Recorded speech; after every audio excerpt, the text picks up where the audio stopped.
እንደምናላችሁ ተመልካቾቻችን የኤንቢሲ ዲን ነው እየተከታተላችሁ የምትገኙት ከስቱዲዮ ከባልደረቦች ጋር በቀጥታ ስርጭት ፕሮግራሞችን እየመራን በየጣልቃው ደግሞ ለኤንቢሲ ዲን ያዘጋጀናቸውን ፕሮግራሞች ወደ እናንተ እናደርሳለን።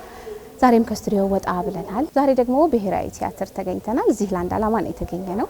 ስለ ቲያትር ስናነሳ በተለይ ደግሞ ቀደም ስላሉ ቲያትሮች ስናነሳ ስለ ፊልምም ስናነሳ ስማቸው ከሚጠሩ እውቅ አንጋፋ ተዋናዮች መካከል ግንባር ቀደሙ ነው። ቲያትር ብቻ አይደለም፣ በስነ ጽሁፉም ዘርፍ በመጽሐፍ ትርጉም እንዲሁም ደግሞ በፖለቲካ የነቃ ተሳትፎም ይታወቃል። ከዚህ ዓለም በሞት ከተለየ 1 ዓመት አልፎታል። ዛሬ የክቡር ዶክተር አርቲስት ደበበ እሸቱ የመታሰቢያ ዕለት ልንታደም እዚህ ተገኝተናል።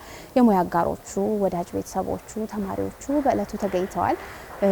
አርቲስቱን ለመዘከር የተለያዩ መሰናዶችም ተዘጋጅተዋል። ወደ ውስጥ እንገባለን። ምንድነው የተዘጋጀው? እንደገና ደግሞ ሰዎች ምን ይላሉ ስለሱ የሚለውን አብረን የምንከታተለው የሚሆነው። እስከ ፕሮግራማችን ፍጻሜ ድረስ አብራችሁን ሆኑ።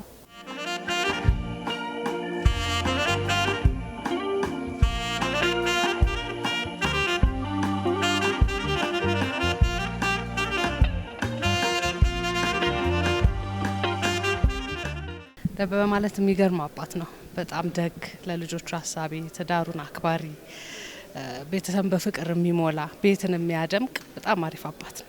3 ሴት 1 ወንድ ልጅ አለው። 8 የልጅ ልጆች አሉ።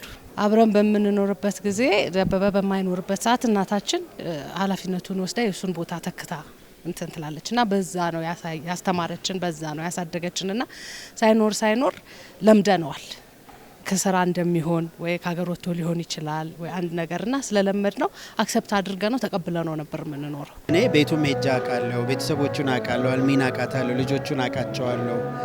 ምናልባት እኔ ተጨማሪ ልጃቸው ነኝ ብዬ ነው ማስበው ብሏል። እሱም ውርስ አትጠይቀኝ እንጂ አባት ነኝ ብሎኛልና ጥሩ ቤተሰቤ ነበር። ለኔ ትልቅ ሎስ ነው ጋሽ ደበበ ማጣት በጣም እና መልካም አባት ነበር።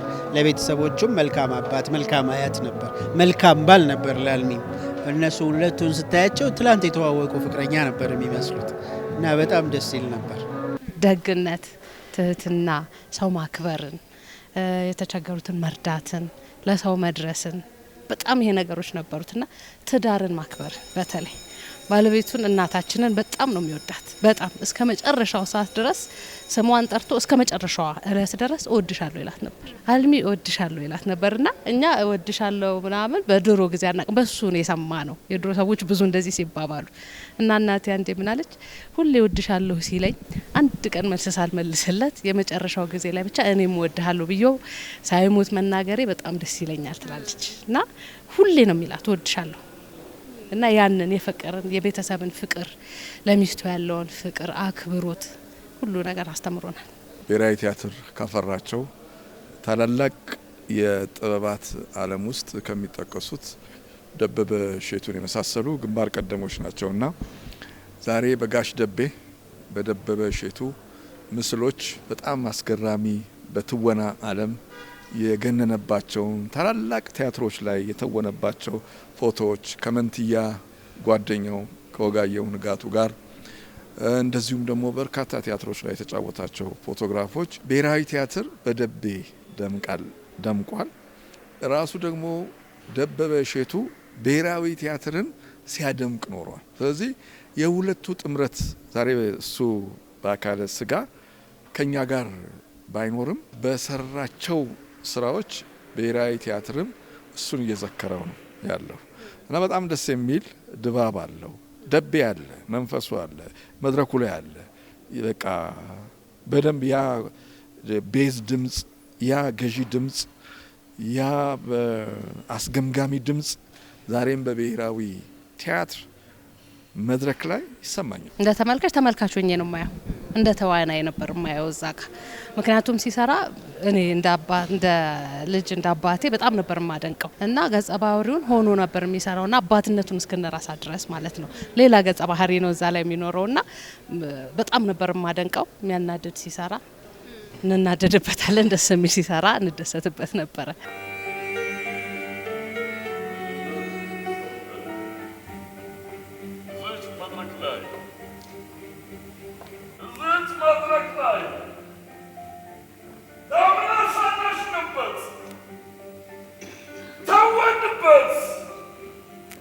Tawandibus! ጋሽ ደቤን የማውቀው እንግዲህ በሙያው ከማስተማሩ በፊት በሚሰራቸው ነው የማውቀው። የመድረክ ስራዎቹ፣ የፊልሞቹን ሻፍቲን አፍሪካን ምናምን ያኔ በልጅነት በማየው ጊዜ የማደንቀው ሰው ሲያስተምረኝ ደግሞ በ90 ዓመተ ምህረት ልዩ ስሜት ነው የተሰማኝ እና አክቲንግ ነበር የሚያስተምረን። የሰጠኝ መጽሐፍ አለች ስታንስላቭስኪ የምትባል እሷን ነው አጥኑ የሚለን። ትወና ይሰጣል እንጂ አትማሩትም ነው የሚለን። ይሄ የሱ ትልቁ አባባል ነው፣ የተቀበልኩትም ነው። በዚህ ነው ማደንቀው እና መወደው የነበረ ግንኙነታችን በዛ ነው።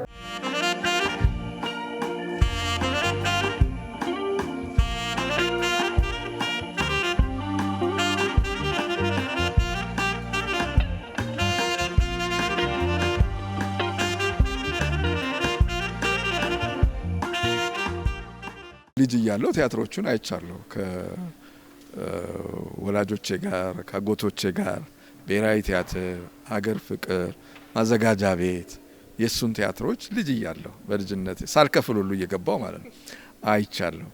ያ ትልቁ ገናኑ ሰው ዩኒቨርሲቲ ገብቼ አዲስ አበባ ዩኒቨርሲቲ በ1985 ዓመተ ምህረት እንግዳ ሆኖ ጋሽ ተስፋዬ ገሰሰ ጋብዞት የህይወት ልምዱን ሊያካፍለን መጥቶ ወደ 2 ሰዓት ያህል አውርቶልን የህይወት ልምዱን የህይወት ልምዱ በጣም ብዙ ነገር በዛን እድሜ በዩኒቨርሲቲ እድሜ አስተምሮኛል።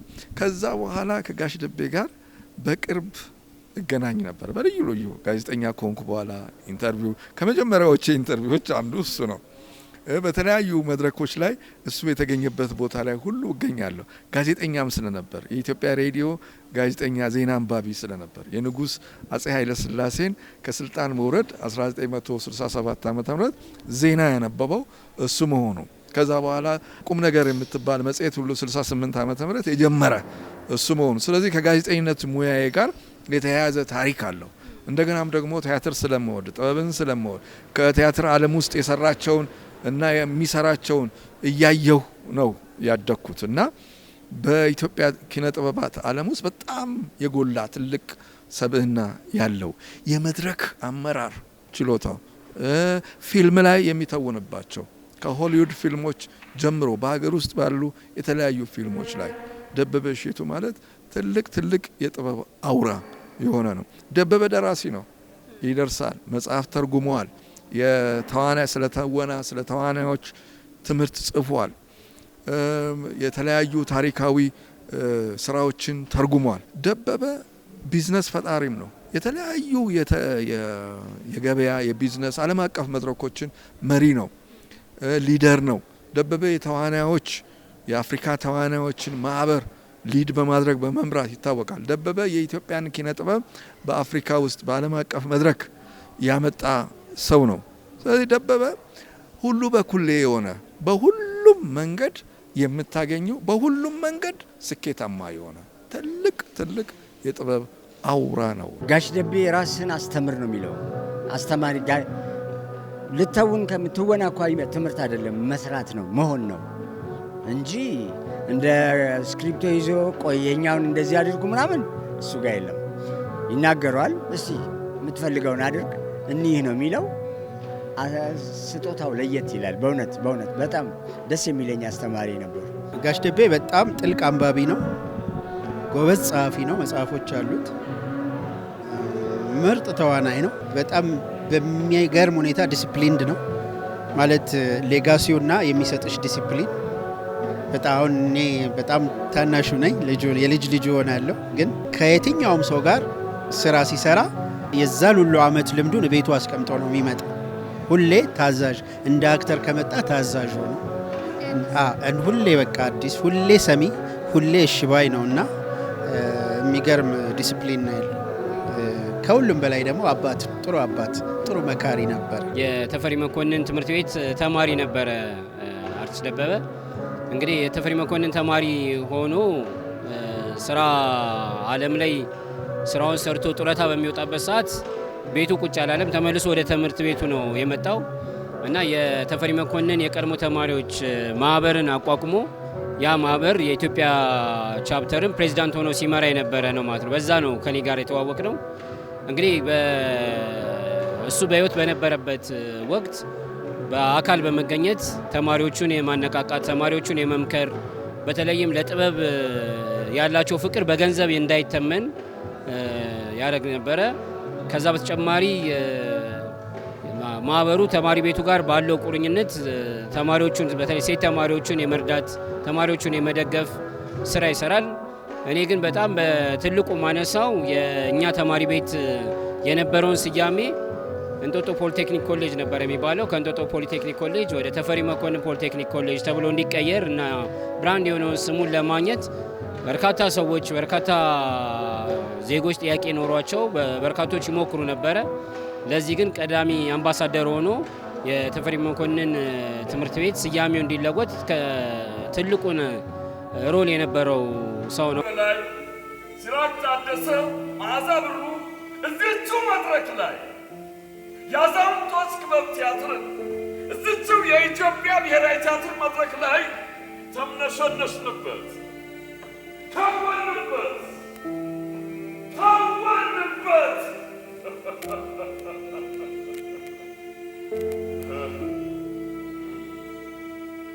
እሱ በህይወት ሳለ የተወናቸውን ትወና በ6 ወርን በእኛ አሁን ከረንትሊ ባሉ የቲያትር ተማሪዎች ቲያትሩን ሰርተው ዘክረውታል። ዛሬ ደግሞ በዚህ በብሔራዊ ቲያትር ታዋቂ አርቲስቶች የእሱን ትወና የሚያሳዩን ይሆናል ወደ ውስጥ ማለት ነው። በትላንትናው ዕለት የቲያትር ቤት ማሰልጠኛ ተቋሙን ወይም ማሰልጠኛ ወርክሾፑን በስሙ ሰይመንለታል። እዚህ ደግሞ የምናየው በፎቶግራፍ የምናያቸው በህይወት እያለ የሰራቸው ስራዎች ናቸው። እንግዲህ ጋሽ ደቤ አርቲስት ብቻ ሳይሆን መጽሐፍ ተርጓሚም ነው። እዚህ በእጄ ላይ የምታዩን የመጽሐፍ የተረጎመው እሱ ነው እና እነዚህ መጽሐፎቹን የተረጎማቸውን ስራዎች በህይወት ዘመን እያለ የተሸለማቸውን ሽልማቶች ነው ሰው እያየ ያለው።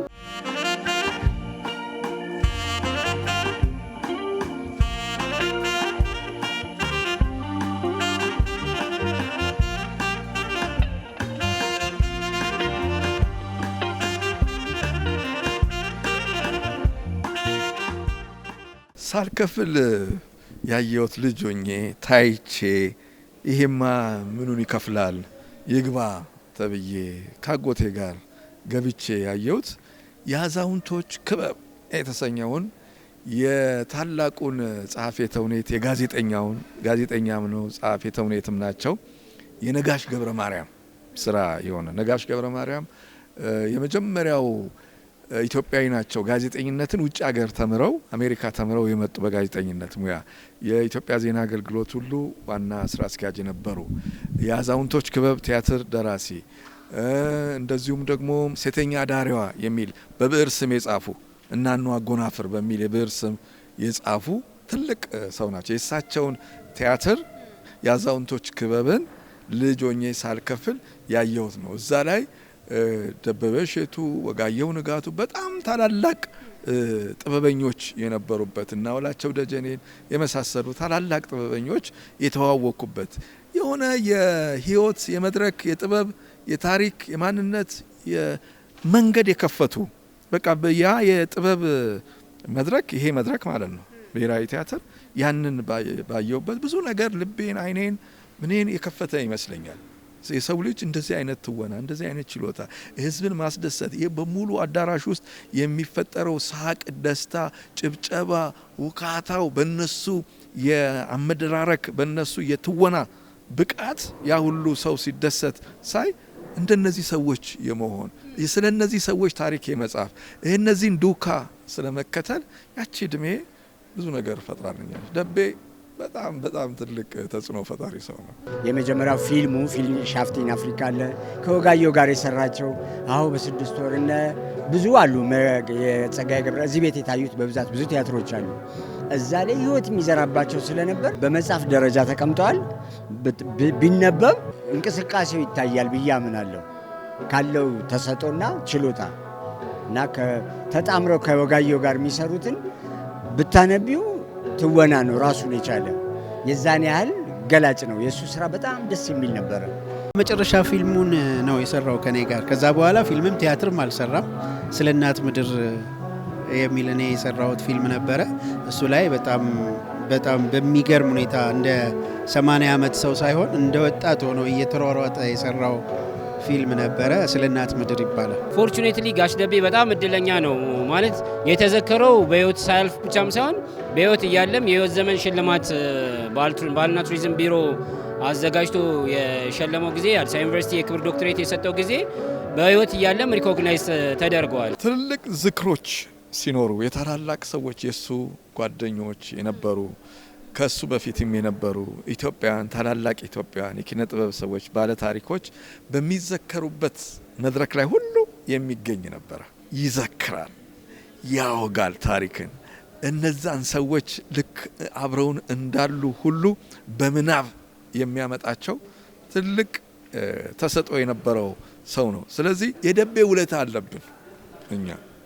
ደቤ ብዙዎችን እንደገና እንድናስታውሳቸው ያደረገ ታሪክ አዋቂ ነው፣ ተራኪ ነው፣ አውጊ ነው። መድረክ ላይ እሱ ወጣ ማለት በተፈጥሮ የተሰጠው የድምፅ ለዛ አለ፣ ገዢ ድምፅ አለው፣ ታሪክ የመተረክ ችሎታ አለው። እንደገና ደግሞ እውቀት አለው፣ ጥልቅ እውቀት፣ ያንን የመተንተን ታላላቅ ሰዓሊዎችን ታሪክ ይተነትናል። ታላላቅ ተዋናያን ታሪክ ይተነትናል። ደራሲዎችን ይተነትናል፣ ጥበበኞችን። ስለዚህ ዛሬ ደግሞ እሱ የለም በአካል። ከባድ ነው ስለ ደቤ ማውራት። በእርግጥ በሱ ለዛ በሱ ቁመና አይነት ማውራት መድረክ መምራት በጣም ከባድ ቢሆንም ግን አድናቂዎቹ ወዳጆቹ በዚህ ሁኔታ ውስጥ ተሰባስበው እሱን ለመዘከር በመብቃታቸው በጣም እሱም ያስደስተኛል። የዚህ አይነት ስራዎች መደጋገማቸው መዘከራቸው ይሄ ወጣት አሁን ያለው ወጣትና መጪው ወጣት ደግሞ በጥበብ ዓለም ውስጥ እንደነበበ እሸቱ አይነት ታላላቅ ሰዎች እንደመጡ ከየት ተነስተው የት ጫፍ እንደደረሱ በችሎታቸው ማስተማሪያ ዩኒቨርሲቲዎች ናቸውና እንዲህ አይነት ዝክሮች በእጅጉ ያስፈልጋል። ይህንን ያዘጋጁ ብሔራዊ ቲያትርም ከበስተጀርባ ያሉም ሌሎች የጋሽ ደቤ ተማሪዎች ወዳጆች በሙሉ ትልቅ ምስጋና ይገባቸዋል። እናንተም ደግሞ ኤንቢሲ ኢትዮጵያ ቴሌቪዥን ይህንን ታላቅ የኪነ ጥበብ አውራን ታሪኩን ማንነቱን ለመዘገብ እዚህ ተገኝታችሁ በዚህ ሁኔታ ስለሰራችሁ ትልቅ ምስጋና ለእናንተም ይገባችኋል። ዶም ዘገየን እላለሁ። የሀገር ባለውለታዎቻችንን በህይወት እያሉ መዘከር፣ ታሪካቸውን ማውሳት፣ ታሪክን ማጥፋት አይደለም ማደስ ነው ያለብን። የኋላው ከሌለ የፊቱ የለም። ስለዚህ እነሱን ካላወሳን ምን ሰራው ምንድን ነው? በህይወት እያሉ ደግሞ ችግራቸውንም ጤናቸውንም መንከባከብ፣ ስራቸውንም ማወደስ፣ ማክበር፣ መሸለም፣ መሾም ያምራል፣ ደስ ይላል። ከሞቱ በኋላ ግን እድሜ መቁጠሩ መርሳት ይሆናል። መልካም ሳናቀው አልፈውናል፣ ግን እያስታወስናቸው ስራቸውን እያየን ስራቸው አለ አልጠፋም። ስለዚህ አሁን ቢወሳ ማይሰለች ነው፣ የሚታወቅ ነው። ማውሳቱና ማወደሱ ማሞገሱ ይለመድ።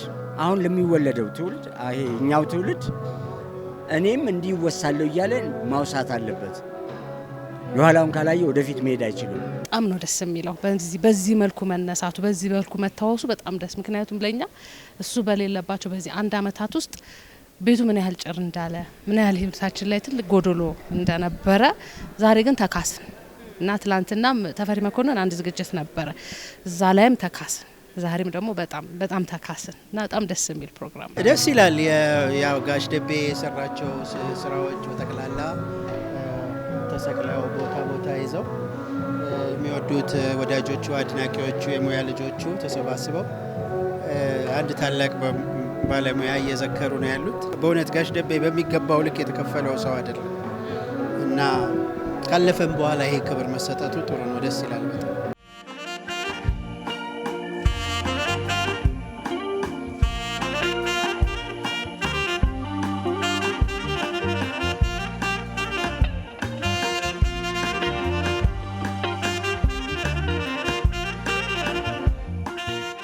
አንድ አባባል አለው እኔ እንትን ያረኩለት ምናልባት መድረኮች ሲኖሩ ሞራል ስጡት እንላለን እና ጋሽ ደቤ ሞራል አይሰጥም ሞራል ይገነባል እንጂ ይላል።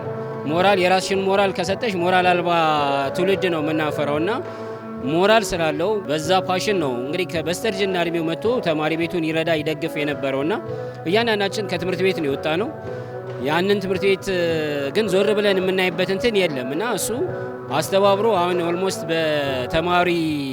በተፈሪ መኮንን የቀድሞ ተማሪዎች ህብረት አንድ የጂ+3 ህንጻ ይሰራል እና ለዛ ህንጻ በጣም ምን ያህል ህንጻው ተማሪ ቤት ውስጥ እንዲገነባ ሲያደርግ የነበረው ጥረት የሁላችንም ለሰን ነው የሚሆነው። ሰዎችን በሞራል መገንባት ሞራል መስጠት ሳይሆን የራስን ሞራል መስጠት ሳይሆን በሞራል መገንባት ከታዳጊዎች ጋር አብሮ ታዳጊ ሆኖ መቆየት የሚለው ነገር ከሱ የምንወስደው ለሰን ነው። እንግዲህ በህይወት ሳለ ለሀገሩ ለኢትዮጵያ ያለውን ፍቅር እግዚአብሔር አምላክ አስቦ ደግሞ ነፍሱን በአጸደ ገነት እንዲያኖር እመኛለሁ። እናመሰግናለን ለሰራኸው፣ ላስተማርከን፣ ለሰጠህን ነገር በሙሉ በጣም በጣም አድርገን እናመሰግናለን።